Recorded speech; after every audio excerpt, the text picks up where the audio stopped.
जहाँ आदि शक्ति का विंध्याचल पर्वत पर बना बसेरा, ओ पावन देश है मेरा, ओ पावन देश है मेरा।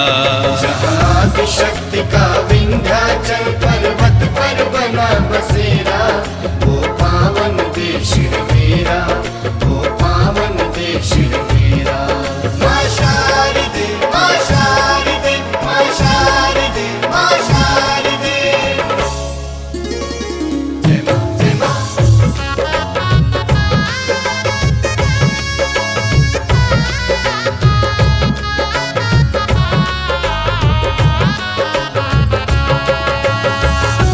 जय जय माँ, जय जय माँ, जय माँ, जय माँ।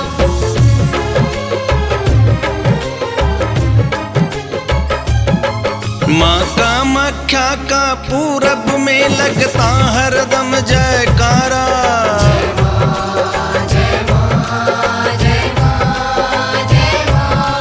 माँ कामाख्या का पूरब में लगता हरदम जयकारा।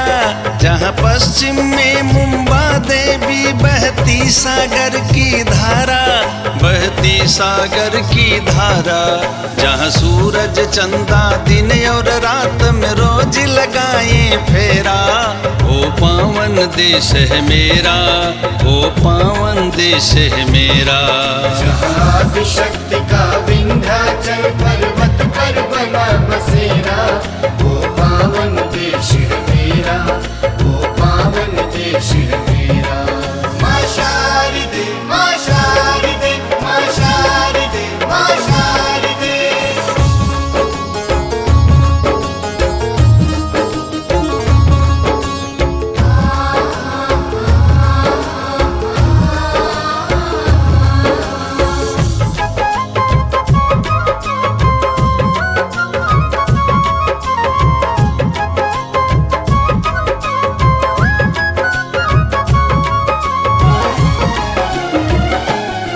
जहाँ वैष्णो भवानी उत्तर में भक्तों को दर पे बुलाए,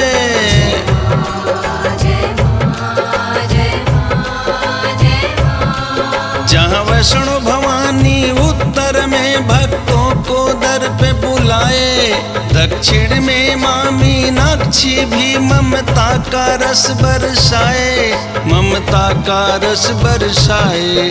जहाँ ऋषि मुनि और देवों का हिमवान पे लगता डेरा, ओ पावन देश है मेरा, ओ पावन देश है मेरा।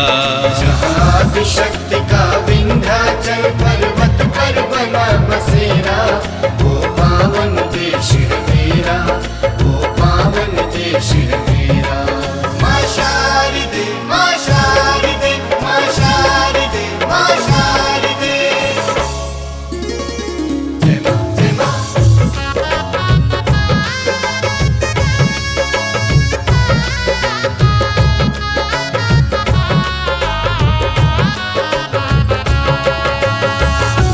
जय जय माँ, जय जय माँ, जय माँ, जय माँ।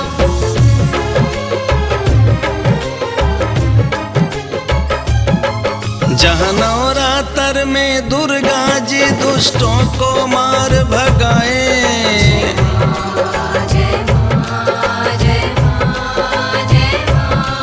जहाँ नवरात्र में दुर्गा जी दुष्टों को मार भगाए।